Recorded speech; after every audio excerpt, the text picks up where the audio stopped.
আমি দুঃখজনকভাবে বলতে চাই সেটা হচ্ছে তিনি যখন বলছে যে প্রশাসনের প্রশ্নে যখন তার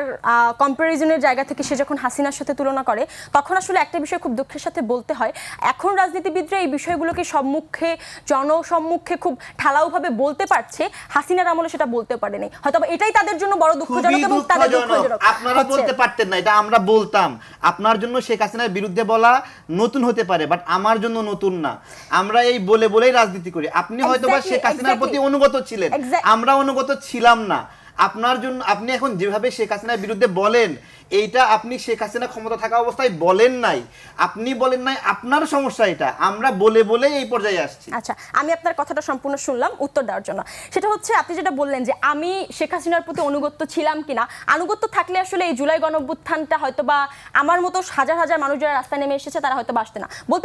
বলতে পারেন যে হয়তো বা এই জুলাই গণঅভ্যুত্থানের আগে আমরা কোথায় ছিলাম যে যার জায়গা থেকে আসলে এই ফ্যাসিবাদের বিরুদ্ধে আওয়াজটা তুলেছিল বিদায় ৩৬ দিনের মাথায় হাসিনা পালিয়ে যেতে বাধ্য হয়েছে এটা শুধুমাত্র যে রাজনৈতিক দলগুলো তাদের প্রতিক্রিয়া জানিয়েছে মাঠে ছিল বিষয়টা এমন না আপনি যেটা বলছিলেন যে আসলে আপনারা বলে অভ্যস্ত এই বিষয়টা আসলে অস্বীকার করার কোনো করবো না এবং করতেও চাই না এটা অস্বীকার করাটা আসলে চরম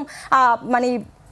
কি বলে আসলে আপনাদের সাথে মানে বেইমানি করা হবে এই বেইমানিটা করতে চাই না আপনারা ফ্যাসিবাদের বিরুদ্ধে রাজপথে ছিলেন লড়াই সংগ্রাম করেছেন তাদের বিরুদ্ধে কথা বলেই রাজপথে ছিলেন কিন্তু একটা বিষয় প্রশ্ন করেন তখন আপনারা যখন ফ্যাসিবাদের বিরুদ্ধে কিংবা এই ধরনের দুর্নীতি অভিযোগের বিরুদ্ধে কথা বলতেন তখন আপনাদেরকে কি নির্যাতন নির্মম নিপীড়ন পোহাতে হতো এখন আপনারা কি পোহাচ্ছেন এই সরকারের বিরুদ্ধে সমালোচনা করে কিংবা কথা বলে এই বিষয়টাকে আমি অ্যাড্রেস করতে চেয়েছি আমি ওইটাকে বলিনি যে আপনারা কথা বলেননি কিংবা বলছেন না